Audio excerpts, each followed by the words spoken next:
ओम शांति। 27 अक्टूबर 2024 के ईश्वरीय महावाक्य। पहले एक नज़र मुरली के मुख्य पॉइंट पर बाबा ने कहा, जैसे परमात्म प्यार ब्राह्मण जीवन का आधार है, ऐसे ही ब्राह्मण संगठन का आधार आत्मिक प्यार है। Follow father, follow mother. अपने ब्राह्मण जन्म के आदि समय को याद करो। भिन्न भिन्न नेचर वाले बाप के बने। ब्राह्मण जीवन की नेचुरल नेचर मास्टर प्रेम का सागर है। जब दुनिया वाले भी कहते हैं कि प्यार पत्थर को भी पानी करता है, तो आत्मिक प्यार परमात्म प्यार लेके देने वाले सरकम स्टांट्स तो आने ही है। ये तो ब्राह्मण जीवन के रास्ते के साइड सीन्स है, और साइड सीन कभी एक जैसे नहीं होते हैं। सेंटर पर रहने वालों की भी परमानेंट एड्रेस मधुबन ही है ना। तो ब्राह्मण अर्थात परमानेंट एड्रेस मधुबन। घर मधुबन है, बाकी सेवा स्थान है। और फिर बाबा ने कहा, लव जरूर उठाओ, लेकिन लव के साथ लव भी दो। सिर्फ लव नहीं, सिर्फ लव से कहाँ कहाँ आत्माएं कमज़ोर होने के कारण दिल शिकस्त हो जाती है। सिर्फ शिक्षा देना नहीं, शिक्षा और सहयोग साथ साथ देना, ये है आत्मिक प्यार की मूर्ति बनना। सारा कल्प आपके भाग्य का गायन होता रहता है। आधा कल्प भाग्य की प्रारब्ध भोगते हो, और आधा कल्प आपके भाग्य का गायन अनेक आत्माएं गाती रहती है। सदा बाप के साथ अपना भाग्य भी याद रखो। भगवान और भाग्य सारे कल्प में ऐसी कोई आत्मा होगी जिसको रोज याद प्यार मिले, प्रभु प्यार मिले। और फिर लास्ट में बाबा ने कहा, सदा अपने भाग्य को याद करने से व्यर्थ बातें भाग जाएगी। भगाना नहीं पड़ेगा, सहज ही भाग जाएगी। संगम युग के समय का महत्व समझकर हर सेकंड अपनी प्रारब्ध श्रेष्ठ बनाते रहो। एक सेकंड भी व्यर्थ नहीं जाए, क्योंकि एक एक सेकंड का एक बहुत बड़ा महत्व है। सब विशेष आत्माएं हो, सिर्फ अपनी विशेषता को जान, विशेषता को कार्य में लगाओ। ड्रामा अनुसार हर ब्राह्मण आत्मा को कोई न कोई विशेषता प्राप्त है। ये विशेषताएं भी प्रभु प्रसाद है। प्रसाद सिर्फ अपने प्रति नहीं यूज किया जाता है, बांटा जाता है। देवता अर्थात देने के संस्कार वाले। कोई कुछ भी दे, लेकिन आप सुख की अंजलि, शांति की अंजलि, प्रेम की अंजलि दो। लोगों के पास है ही दुख, अशांति, तो क्या देंगे? वही देंगे ना। और आपके पास क्या है? सुख शांति। और अब सुनते हैं महावाक्यों को विस्तार से। अव्यक्त बाप दादा की महावाक्य है, मुरली का सार। आत्मिक प्यार की मूर्ति बन, शिक्षा और सहयोग साथ साथ दो। विशेष मधुबन निवासी भाई बहनों से मुलाकात। आज प्यार के सागर बाप दादा अपने मास्टर ज्ञान सागर बच्चों से मिलन मना रहे हैं। ये परमात्म प्यार बच्चों की पालना का आधार है। जैसे परमात्म प्यार ब्राह्मण जीवन का आधार है, ऐसे ही ब्राह्मण संगठन का आधार आत्मिक प्यार है। जो आत्मिक प्यार आप बच्चे ही अनुभव कर सकते हो। आज के विश्व की आत्माएं इस सच्चे निस्वार्थ आत्मिक परमात्म प्यार की प्यासी है। ऐसा सच्चा प्यार सिवाय आप ब्राह्मण आत्माओं के किसी को प्राप्त नहीं हो सकता। प्यासी आत्माओं की प्यास पूर्ण करने वाले अपने को हर समय परमात्म प्यार व आत्मिक प्यार में समाये हुए अनुभव करते हो। प्यार के दाता व देवता सदा रहे हो। चलते फिरते आत्मिक प्यार की वृत्ति, दृष्टि, बोल, संबंध, संपर्क अथवा कर्म अनुभव करते हो।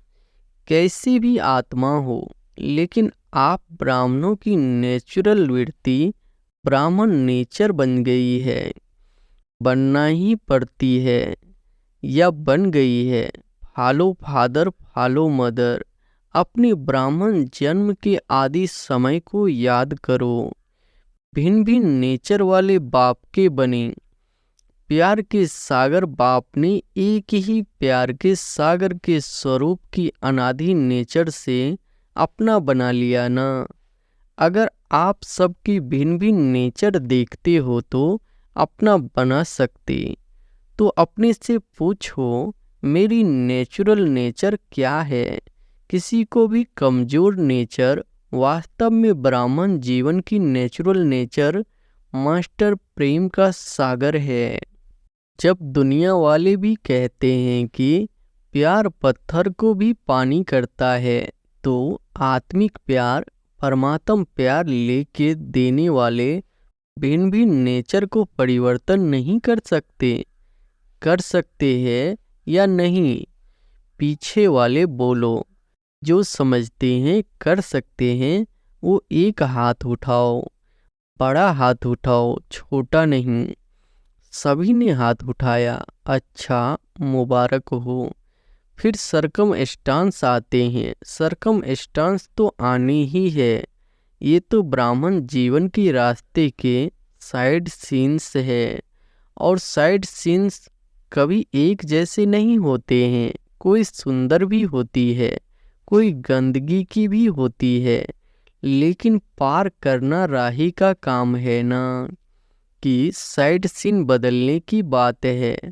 तो बाप दादा क्या चाहते हैं, सब जानने में तो होशियार हो गए हो ना। आज मधुबन निवासियों को विशेष चांस मिला है, गोल्डन चांस है ना। अच्छा, इस गोल्डन चांस का रिटर्न क्या?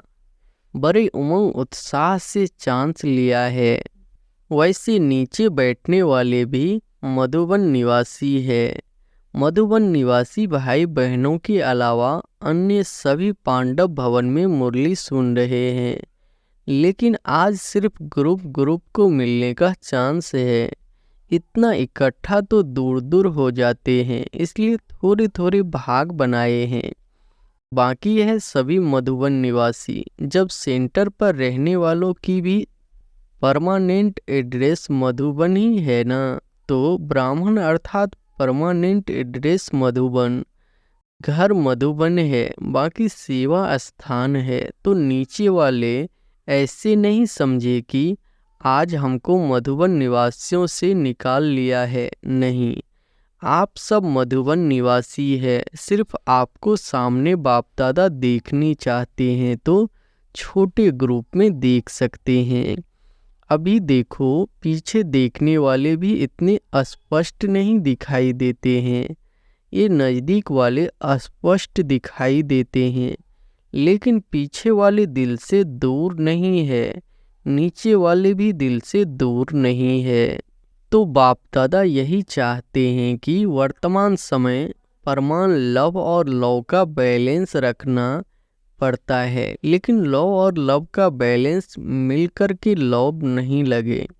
लव में भी लव महसूस हो। जैसे साकार स्वरूप में बाप को देखा, लव के साथ लव इतना दिया जो हर एक के मुख से यही निकलता कि बाबा का मेरे से प्यार है, मेरा बाबा है। लव जरूर उठाओ, लेकिन लव के साथ लव भी दो। सिर्फ लव नहीं, सिर्फ लव से कहाँ कहाँ आत्माएं कमजोर होने के कारण दिल शिकस्त हो जाती है। जब स्वयं आत्मिक प्यार की मूर्ति बनेंगे, तब दूसरों की प्यार की आत्मिक प्यार, दूसरा प्यार नहीं, आत्मिक प्यार अर्थात हर समस्याओं को हल करने में सहयोगी बनना। सिर्फ शिक्षा देना नहीं, शिक्षा और सहयोग साथ साथ देना, ये है आत्मिक प्यार की मूर्ति बनना। तो आज विशेष बाप दादा हर ब्राह्मण आत्मा को चाहे देश चाहे विदेश चारों ओर के सर्व बच्चों को यही विशेष अंडरलाइन करते हैं कि आत्मिक प्यार की मूर्ति बनो और आत्माओं के आत्मिक प्यार की प्यास बुझाने वाले दाता देवता बनो। ठीक है ना? अच्छा, फिर बाप दादा ने मधुबन वालों से चीट चैट की तथा सभी को नज़र से निहाल करते दृष्टि दी। हॉस्पिटल आबू निवासी तथा पार्टियों से अव्यक्त बाप दादा की मुलाकात। सभी अपने को खुश नसीब समझते हो। सारे विश्व में सबसे बड़े से बड़ा नसीब किसका है? हर एक क्या समझते हैं कि सबसे बड़े से बड़ा नसीब मेरा है। हर एक ऐसा समझते हैं। जब खुश नसीब है तो खुश रहते हैं, सदा खुश रहते हैं। कभी कभी तो नहीं ना। जब बाप दादा ने भाग्य का सितारा चमका दिया तो चमकते हुए सितारों को देख खुश रहते हो। दिल में सदा खुशी के बाजे बजते हैं। कौन सा गीत दिल गाती है? वाह मेरा श्रेष्ठ भाग्य। यह गीत गाते हो, सारा कल्प आपके भाग्य का गायन होता रहता है। आधा कल्प भाग्य की प्रारब्ध भोगते हो और आधा कल्प आपके भाग्य का गायन अनेक आत्माएं गाती रहती है। सबसे विशेष बात है कि बाप को सारे विश्व में से कौन पसंद आया? आप पसंद आए ना। कितनी आत्माएं हैं लेकिन आप ही पसंद आए। जिसको भगवान ने पसंद कर लिया उससे ज़्यादा क्या होगा। तो सदा बाप के साथ अपना भाग्य भी याद रखो। भगवान और भाग्य सारे कल्प में ऐसी कोई आत्मा होगी जिसको रोज याद प्यार मिले, प्रभु प्यार मिले। रोज याद प्यार मिलता है ना। सबसे ज़्यादा लाडले कौन है? आप ही लाडले हो ना। तो सदा अपने भाग्य को याद करने से व्यर्थ बातें भाग जाएगी। भागाना नहीं पड़ेगा, सहज ही भाग जाएगी। अभी वर्तमान समय के प्रमाण संगम युग के समय का महत्व समझकर हर सेकंड अपनी प्रारब्ध श्रेष्ठ बनाते रहो। एक सेकंड भी व्यर्थ नहीं जाए, क्योंकि एक एक सेकंड का बहुत बड़ा महत्व है। सेकंड नहीं जाता लेकिन बहुत समय जाता है और यह समय फिर नहीं मिलना है। समय का परिचय है ना, अच्छी तरह से स्मृति में रहता है। देखो, आज आप सबको स्पेशल टाइम मिला है ना। अगर इकट्ठे आते तो दिखाई भी नहीं देते। अभी देख तो रहे हैं कौन कौन है। सब विशेष आत्माएं हो। सिर्फ अपनी विशेषताओं को जान विशेषता को कार्य में लगाओ। ड्रामा अनुसार हर ब्राह्मण आत्मा को कोई न कोई विशेषता प्राप्त है। ऐसा कोई नहीं है जिसमें कोई विशेषता नहीं हो। तो अपनी विशेषता को सदा स्मृति में रखो और उसको सेवा में लगाओ। हर एक की विशेषता उड़ती कला की बहुत तीव्र विधि बन जाएगी। सेवा में लगाना, अभिमान नहीं आना, क्योंकि संगम पर हर विशेषता ड्रामा अनुसार परमात्म देन है। परमात्म देन में अभिमान नहीं आएगा। जैसे प्रसाद होता है ना, उसको कोई अपना नहीं कहेगा कि मेरा प्रसाद है, प्रभु प्रसाद है। ये विशेषताएं भी प्रभु प्रसाद है। प्रसाद सिर्फ अपने प्रति नहीं यूज किया जाता है, बांटा जाता है। बांटते हो, महादानी हो, वरदानी भी हो। पांडव भी वरदानी महादानी है। शक्तियाँ भी महादानी है। 1-2 घंटे के महादानी नहीं, खुला भंडार। इसलिए बाप को भोला भंडारी कहते हैं। खुला भंडार है ना। आत्माओं को अंजलि देते जाओ। कितनी बड़ी लाइन है भिखारियों की और आपके पास कितना भरपूर भंडार है। अखोट भंडार है। खोटने वाला है क्या? बांटने में एकानामी तो नहीं करते। इसमें फराक दिल से बांटो। व्यर्थ गंवाने में एका नामी करो, लेकिन बांटने में खुली दिल से बांटो। सभी खुश है, कभी कभी थोड़ा थोड़ा होता है, कभी मूड ऑफ, कभी मूड बहुत खुश। ऐसे तो नहीं है ना? फॉलो फादर, बाप दादा मूड ऑफ करता है क्या? तो फॉलो फादर है ना। बाप दादा के पास स्पेशल ब्राह्मण बच्चों के लिए टीवी है, उसमें सबकी भिन्न भिन्न मूड आती है। कितना मज़ा आता होगा देखने में। सदा महादानी बनने वाले की मूड बदलती नहीं है, दाता है ना, देते जाओ। देवता बनने वाले माना देने वाले लेवता नहीं, देवता। कितनी बार देवता बने हो? अनेक बार बने हो ना। तो देवता अर्थात देने के संस्कार वाले। कोई कुछ भी दे, लेकिन आप सुख की अंजलि, शांति की अंजलि, प्रेम की अंजलि दो। लोगों के पास है ही दुख अशांति, तो क्या देंगे? वही देंगे ना। और आपके पास क्या है? सुख शांति, सब ठीक है ना।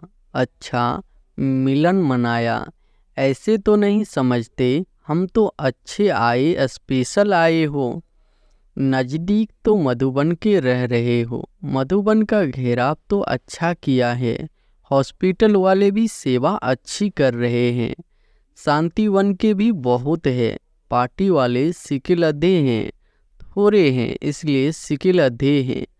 फॉरेनर्स के बिना भी शोभा नहीं है, इसलिए हर ग्रुप में अपनी शोभा बढ़ाने अच्छा आ जाते हैं। अच्छा, सेवाधारियों से अव्यक्त बाप दादा की मुलाकात। सभी सेवा के निमित्त अपना भाग्य बनाने वाले हो, क्योंकि इस यज्ञ सेवा का पुण्य बहुत बड़ा है। तन से सेवा तो करते हो, लेकिन मन से भी सेवा करते रहो तो डबल पुण्य हो जाता है। मनसा सेवा और तन की सेवा, जो भी आते हैं सेवाधारियों की सेवा से वायुमंडल में देख करके अपना लाभ लेकर जाते हैं। तो जितने भी आते हैं सेवा के समय, उतनी आत्माओं का पुण्य या दुआएं जमा हो जाती है। ऐसे सेवा करते हो, तन से भी और मन से भी। डबल सेवाधारी हो या सिंगल, कौन हो? डबल डबल करते हो, सेवा का प्रत्यक्ष फल भी मिलता रहता है। जितना समय करते हो एक्स्ट्रा खुशी मिलती है ना। तो प्रत्यक्ष फल भी खाते हो, दुआएं भी जमा होती है, भविष्य भी बना और वर्तमान भी बना। बाप दादा को भी खुशी होती है कि बच्चे अपनी प्रारब्ध बहुत सहज और श्रेष्ठ बना रहे हैं। बस सेवा और सेवा और सेवा, किसी बातों में नहीं जाना। सेवा अर्थात जमा करना। जितना भी समय मिलता है तो डबल कमाई करो, प्रत्यक्ष फल भी, भविष्य भी, सेवा का चांस भी आप आत्माओं को प्राप्त है। सेवाधारियों से बाप दादा का विशेष प्यार होता है, क्योंकि बाप दादा भी विश्व का सेवक है। तो समान हो गए ना। मन को बिजी रखते हो या खाली रखते हो? मधुबन अर्थात याद और सेवा। चलते फिरते मन याद में या सेवा में बिजी रहे। सभी खुश रहते हो, कभी कभी वाले तो नहीं हो, सदा खुश रहने वाले। आपकी खुशी को देख दूसरे भी खुश हो जाते हैं। सेवादारियों को भी टर्न मिला, खुश है ना। टर्न मिला ना विशेष। मधुबन वाले के निमित्त आपका भी गोल्डन चांस हो गया। स्वयं सदा सोमान मेरा उड़ते रहो, सोमान को कभी नहीं छोड़ो। चाहे झाड़ू लगा रहे हो, लेकिन सोमान क्या है? विश्व की सर्व आत्माओं में श्रेष्ठ आत्मा हूँ। तो अपना रूहानी सोमान कोई भी काम करते भूलना नहीं। नशा रहता है ना, रूहानी नशा। हम किसके बन गए? भाग्य याद रहता है ना, भूलते तो नहीं हो। कितना भी समय सेवा के लिए मिलता है, उतना समय एक एक सेकंड सफल करो। व्यर्थ नहीं जाए, साधारण भी नहीं, रूहानी नशे में, रूहानी प्राप्तियों में समय जाए, ऐसा लक्ष्य रखते हो ना। अच्छा, ओम शांति। वरदान है, स्नेह की उड़ान द्वारा सदा समीपता का अनुभव करने वाले स्नेही मूर्त भव। स्नेह की उड़ान द्वारा सदा समीपता का अनुभव करने वाले स्नेही मूर्त भव। सभी बच्चों में बाप दादा का स्नेह समाया हुआ है। स्नेह की शक्ति से सभी आगे उड़ते जा रहे हैं। स्नेह की उड़ान तन व मन से, दिल से बाप के समीप ले आती है। भल ज्ञान योग धारणा में सब यथाशक्ति नंबरवार है, लेकिन स्नेह में हर एक नंबर 1 है। यह स्नेह ही ब्राह्मण जीवन प्रदान करने का मूल आधार है। स्नेह का अर्थ है पास रहना, पास होना और हर परिस्थिति को बहुत सहज पास करना। स्लोगन है, अपनी नज़रों में बाप को समा लो तो माया की नज़र से बच जाएंगे। अपनी नज़रों में बाप को समा लो तो माया की नज़र से बच जाएंगे। अच्छा, ओम शांति।